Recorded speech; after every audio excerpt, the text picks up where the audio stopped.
Will the coaching carousel affect the Sun Belt? It's Locked On Sun Belt. You are Locked On Sun Belt, your daily podcast on the Sun Belt Conference, part of the Locked On Podcast Network, your team every day.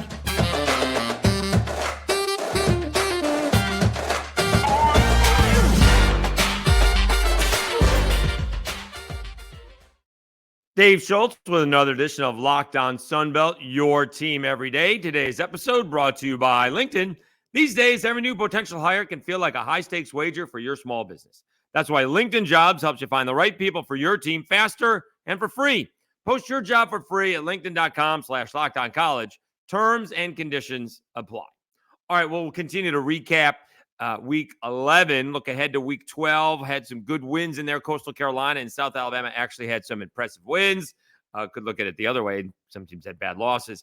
But let's start with the coaching carousel that is now underway. It could be getting busier so far in the SEC, right? Jimbo Fisher, the big news we all woke up to on Sunday. He was relieved of his duties.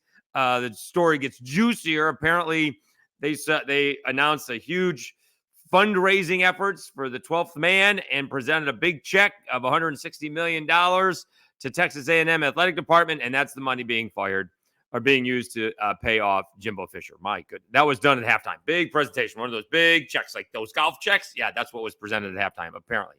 That's awesome.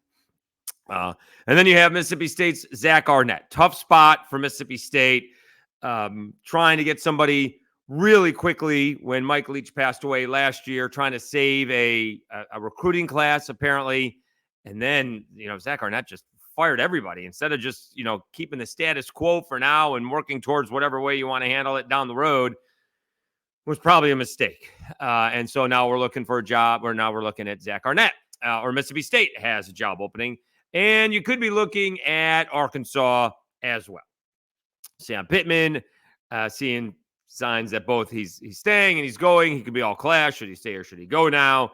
That has fallen from grace quickly as well. So how does this affect the Sun Belt, right? So here's the thing about that is that you have some really good coaches in the Sun Belt with some Power 5 connections. Start with a team that's undefeated and hosting Gameday, and I'm sure he's going to be asked about it, and I'm sure he's going to, well, I don't know if he's going to poo-poo it. Curt Cignetti, if you don't follow JMU, is not all about coach speak. You ask him a question, he will answer it directly. Not a whole lot of extra, I'm going to fill time for you just because you have time to fill. So he's very direct. I say this, maybe pun intended. He's Curt, right? I do appreciate him. He's been kind to us here. He's come on the show at least once, and I think they were at, can I tell you, I think they were at Sunbelt Media Days first thing. I was there first thing, and they were at their first thing, and then I didn't see them until the end. Like, they spent all day there at like 8 a.m. or something along those lines, or maybe even earlier than that, and then they were there till 5. So good for him for doing that, and we appreciate it. But obviously, if you're James Madison and you're 10-0 and looking to go 12-0 and still having issues with this, the NCAA and trying to be bowl eligible, but regardless, you could still end up being 12-0 with or without a Sun Belt championship. Well, it would be without a Sun Belt championship, but without a Sun Belt championship, your name is going to get flaunted. And I'm sure, the JMU guys know this, but he was the gentleman who kind of got Nick Saban's recruiting class underway. He was the one who landed Julio Jones, all right, and started that class for Alabama. It's not like Julio Jones was a big secret, but he was the one who got him to go to Alabama, and that got the ball rolling. His father is a Pittsburgh high school coaching legend, and he just hasn't gotten that huge big break. He's done a tremendous job at James Madison, but he is also, getting up there in age, right? I mean, is he in his 60s? Let's see. Because there is going to be, he's 62 years of age, So the good thing about that is if you are from another team, he ain't leaving, right? This is it. The next job is his last. Compare that to Troy's John Sumrall, who could be 2-time Sun Belt champion and also has ties to Power 5 at Kentucky, right? I don't know. I don't think Mark Stoops is going anywhere. Hasn't been a good year. And again, Kentucky's Kentucky. They're really not going to compete for the East. So we'll see. I don't think anything's going to happen there. If that job opens, certainly John Sumrall you would think would be considered. But John Sumrall's name is going to come up, right? And here's the thing about I think both these gentlemen, they probably do well enough. We could look. They probably do well enough where they can be a little bit more picky and choosy. All right. And we've discussed that with, Billy Napier, right? Talking about going, as it turns out, to Mississippi State before Mike Leach took the job, right? Going to Auburn before Brian Harsin took the job. South Carolina before Shane Beamer took the job. He was rumored to go everywhere. I don't know if he was offered. I don't know if he turned him down. Whatever the case may be, he ended up at where he wanted to be, was Florida. Also, certain things were going on that he had the team. Levi Lewis was coming back. He had his offensive line, although a couple of the guys on it, Max Mitchell would have still been there.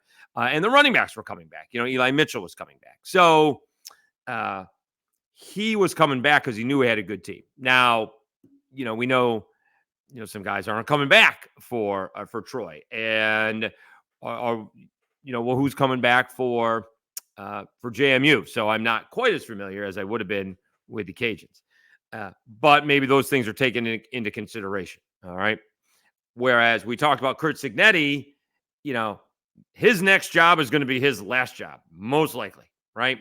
Whereas John Sumrall, still a young guy, right? That's not going to be the case. I mean, he might want it to be the case. They may want it to be the case, but who knows what the case is going to be, right?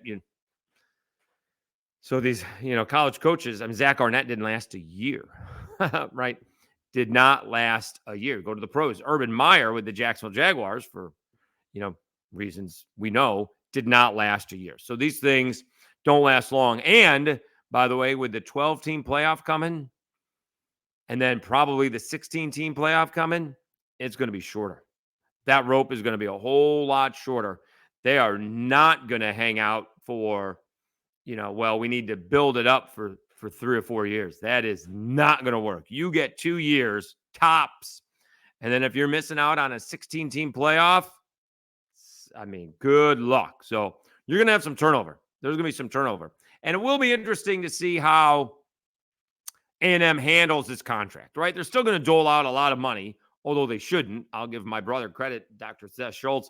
Why don't we just give these guys base pay and pay them a lot if they win, right? So I tweeted out $1 million base pay, and you don't have to be cheap with the assistants. You can build the staff. We don't have to be super cheap with the assistants. You can build the staff. So $1 million salary, $2 million for conference championship, $2 million for playoff win, and $5 million for national championship. That is $10 million right there, right? Someone else suggested more, including going all the way to $25 million for a national championship. That's fine too. But we don't need to be paying out $76 million for you not to coach. Or it's not like he coached poorly, right? He's had some good years, and he has 45 and 25. That's, that's not, he didn't have a losing record by any stretch of the imagination. Not much, or if any, better than Kevin Sumlin, but not good enough, right, at this point in time. So we'll see. And watch out for Kane Wommack. All right. Not the kind of year that he wanted, and he's more connected to Ole Miss through his dad than Mississippi State, but he's a Mississippi State guy. He's a Mississippi State macro, not Mississippi State school. Mississippi State as the state. He's a Mississippi guy. So we'll see if Mississippi State is interested in a Kane Wommack, although he did not have the year that he thought he might. You got G.J. Kinney. Rumors out there he's already, not he, but Houston would be interested in G.J. Kinney. So, and then does Monroe keep Terry Bowden? I would think so. All right. He wants that job. That is considered, I consider that one of the toughest jobs in FBS. And I don't know if he's there, too much longer. He can't go 2-8, 0-7, many more seasons in a row. But you got a new AD. New AD's trying to get some things going. You got to find somebody who wants a job, and Terry Bowden wants the job. So you could have a couple of guys, and does any of the teams in the East actually make changes? I presume Old Dominion isn't. They're ahead of schedule. What about, Georgia State started out strong, struggled. Marshall's 5-5. They lost 5 in a row. Sean Clark always seems to be under fire at App. Tim Beck has, had a spectacular year doing with a bunch of injuries. So I would think that the top candidates, right, are the top teams. John Sumrall from Troy and James Madison, Curt, Cignetti. We shall see. Okay, let's take a timeout. When we come back, we'll talk about Coastal Carolina, Tim Beck's win over Texas State, and South Alabama with an interesting win at home as well. Time to tell you about Jase Medical. We spent a lot of time talking together, you and I. We get fired up together on wins and losses, who starts and who sits, and I'm thankful for that connection we have. And today, I want our chat to be a little bit more personal. Whether you're on extended travel, bracing for a major weather event, or limited by yet another supply shortage, you're covered, my friend. Thanks to our daily partner, thanks to our partners at Jase Medical, life-saving antibiotics and a long list of daily medications can be ordered in a 1-year supply, even ED generics for Cialis and Viagra prescriptions. Go online right now at jasemedical.com to receive your 12-month supply on your daily medication. Remember to use your promo code LOCKEDON at checkout for a discount as well. A verified customer had this to say about Jase. I'm thankful for this service. Supply chain issues have caused me to cut pills in half to have it. I ordered most of my daily meds with a year supply. I also ordered an antibiotic kit. I feel secure now. Prices are lower than local pharmacies. I highly recommend this for everyone. If you or someone you love would love to get some peace of mind by having a year supply of any daily med, go to jasemedical.com and see if it's offered for you. Remember to use promo code LOCKEDON for $20 off your purchase. That's Jase Medical, JASE medical.com. All right, Dave Schultz, Locked On Sunbelt, your team every day. We did Southern Miss over the Cajuns. That was Fridays. We talked about James Madison taking care of UConn rather easily, and we talked about Troy taking care of Monroe. Let's talk about Coastal Carolina and Texas State. And, again, there's reasons and there are excuses. Excuses are trying to win in the rain. That's an excuse because the other team has the same thing. That's an excuse. You're using rain. Well, it was wet out. Yeah, that's too bad. It's wet for both. Well, we were down to our third string quarterback. See, that's the reason. And wouldn't you know it, Coastal was down to their fourth string quarterback. Blake Boda came in and actually converted a third down pass. 1 for 1 with 14 yards. But Ethan Vasco, a very solid 17 out of 27, 145 yards, 2 touchdowns. Coastal Carolina beats Texas State 31-23, and it just kind of feels like Texas State can't build on what they've done. They had a great win last week against Georgia Southern. They're going bowling. They're jumping in rivers. And then kind of a miserable, wet day at Coastal. And their defense, which had been so good, was mostly non-existent. And their offense, the same thing. I mean, the offense was brutal. TJ Finley, 6 of 11 for 49 yards. They brought in Malik Hornsby, 4 of 8 for 32 yards. Monty, he ran for 97 yards. Malik Hornsby actually ran for 52 yards, and that's where they got their touchdowns. But just not a good performance at all by Texas State offensively or defensively. They scored, 13. They were down 31-10, or I should say 28-10 into the fourth. So this game was not real close. Texas State with total of 280 yards, 81 in the air.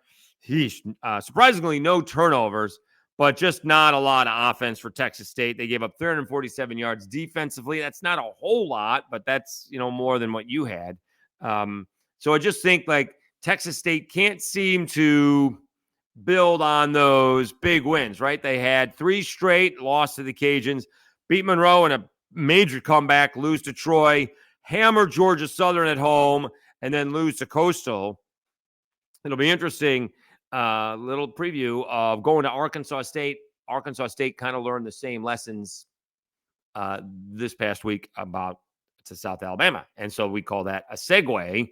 And so let's talk about South Alabama's win over Arkansas State. Arkansas State coming off an enormous 37-17 victory over the Cajuns. Regardless if we think the Cajuns are ready to play or not, Arkansas State absolutely was. And South Alabama is banged up. Carter Bradley's got a bad knee. They're coming off a couple of bad losses to the Cajuns in Troy. And lo and behold, it was South Alabama. They defeat Arkansas State 21-14. For those of you and maybe us who care, Arkansas State scores at the end. Really difficult play. They actually score, get a stop, and then run into the punter on 4th and 2. I don't know if they're going to score the tying touchdown, right? Usually Arkansas State takes a little bit of time to go downfield with what I've seen over the last few weeks, but they didn't get that shot because they ran into the punter. South Alabama played a rather conservative ball game, only 145 yards passing. Carter Bradley's got a bad wheel for sure. 19 out of 25, 145 yards, threw a touchdown, maybe 2 touchdowns. Yeah, to Pritchett. Couple of nice catches in the corners of the end zone. Carter Bradley gutted it out. LaDainian Webb, they rushed for 199 yards. LaDainian Webb leads the nation in rushing touchdowns with 15. He had 163 yards. The way South Alabama played defense, and for that fact of the matter, the way Arkansas State played defense against the Cajuns, the way South Alabama did it against Arkansas State is the way I would play defense. We are going to stop the run. Wallace with only 56 yards. And make Jalen Rayner beat you, and he could not do it. He threw 1 interception. Lucky he didn't throw a couple more that were dropped by South Alabama. That was the way I thought the Cajuns should play, not only Arkansas State, but Southern Miss for that fact. And give credit to, again, Marshall's Charles Huff, South Alabama's Kane Wommack, Tim Beck from Coastal Carolina, all did a really good job in games that, well, let's see here. Coastal was hosting, Marshall was hosting, and the Jaguars were all hosting hot teams coming in off of big wins. In Marshall's case, a bad loss, but Georgia Southern, a bad loss. But Arkansas State flying high. Again, Butch Jones in one season going from the hot seat, going to go try and win a bowl game, go to a bowl game. Now they get Texas State at home. That should be interesting because, again, both those teams, I think, are learning big lessons trying to win these ball games. Okay, let's see who else we need to wrap up on. Liberty hammered ODU. I talked myself out of this one. On the podcast, I definitely had ODU. I thought they would keep it close. When I first saw the line, I thought Liberty's gonna hammer them because Liberty's pretty good, right? And they're a little bit cocky about beating the Sun Belt. But what can you say about Jamie Chadwell's team? They're very good, right? This was a 35-3 ball game in the first half. It was 38-10. Not what Old Dominion was hoping for. That is for sure. All right. App State and Joey Aguilar continue to roll. 3 touchdowns in the air. They beat Georgia State 42-14. Marcus Carroll had 34 carries on 113 yards for Georgia State. But our guy, Darren Granger, it's kind of leveled off or it's kind of gone backwards. 15-28 for 115 yards and 2 touchdowns, 1 interception. And again, this game was 28-0 heading to the fourth quarter. I mean, just Georgia State comes out listless at home. App State jumps on top with a touchdown in the first, 2 in the second, 1 in the third. And again, give it up to Joey Aguilar. How about Nate Noel is back with 10 carries, 86 yards, and a touchdown. They racked up almost 500 yards, 39 carries, 254 yards on the ground, 3 touchdowns. Any and every coach will love that. at any point and time. All right, that wraps up last week's action. Let's take a quick look at next week's action when we come back. Let me tell you about LinkedIn. These days, every new potential hire can feel like a high-stakes wager for your small business. You want to be 100% certain that you have access to the best qualified candidates available. That's why you have to check out LinkedIn Jobs. LinkedIn Jobs helps you find the right people for your team faster and for free. Add your job in the purple hashtag hiring frame to your LinkedIn profile to spread the word that you're hiring. Simple tools like screening questions make it easy to focus on candidates with just the right skills and experience so you can quickly prioritize who you'd like to interview and hire. That's why small businesses rate LinkedIn Jobs #1 in delivering quality hires versus leading competitors. LinkedIn Jobs helps you find the qualified candidates you want to talk to faster. Post your job for free at linkedin.com/lockedoncollege. That's linkedin.com/lockedoncollege to post your job for free. Terms and conditions apply. All right, Dave Schultz, Locked On Sunbelt, your team every day. Let's check ahead to this week. Don't believe there's any more midweek action. And, of course, everybody is in action.